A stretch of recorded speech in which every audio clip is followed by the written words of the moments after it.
On the list of pet peeves, How many do you think you get? 5 a day. Really? It's aggravating. I've had 2 this morning so far since I turned my phone on at 9 a.m. robocalls are near the top of everyone's list. I hate them.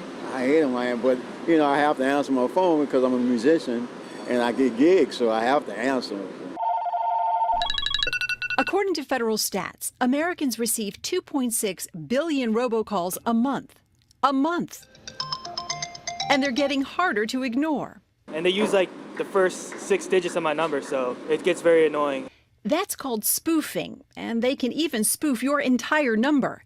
The FTC says scammers just this week spoofed the real number of the Social Security Administration. And while some are savvy enough to spot a scam, that threw up a red flag when I heard that, because Social Security office doesn't call people on the phone. thousands are not.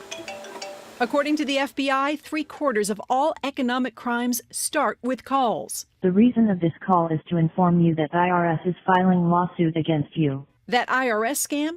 It's been around for years, bilking $54 million from unsuspecting victims. Do you get robocalls? I just got one on the way here. So yes, believe you me, it irritates people out there just like it does us. Jeff Landry is one of 35 state attorneys general demanding the FCC allow phone companies to do more to block illegal robocalls. But in the meantime, he says, Never give out your private information.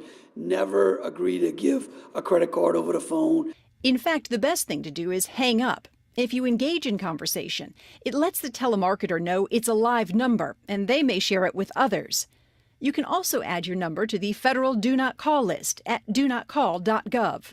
I put my number on the do not call list too, but it doesn't seem to work so. And if you've already tried that and it didn't really help, you might want to try downloading apps. There are free ones and subscription-based ones. We tried the free ones first. If you have an Android or an iPhone, download the Hiya app. So this one is actually, that was Cox telling me that I needed to pay my bill still. This was an actual survey from the city on bicycle use. Several of us in the newsroom gave it a try. Its Warn Me feature works like caller ID, labeling calls as spam, surveys, and real business calls. It didn't ID everyone, but it did ID most of the calls that weren't in my contacts, so I thought that was pretty helpful. Well, so far it seems to be working. I haven't gotten any calls since I downloaded the app. There's also a block feature. Our boss tried both. First, the Warn Me option, which actually went back into his phone log and red flagged old calls as well as new ones. All the way up to September 19th, I see one that says possible scam or fraud. And then last Friday, he tried to block them all. I think it's blocking them actually, because I'm not seeing nearly the number I saw before I did that. I was getting 4 a day.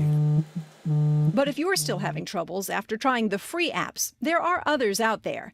The Nomo Robo app won an FTC contest for blocking robocalls, but it's $1.99 a month. Only you can decide if it's worth it to try to silence the scammers.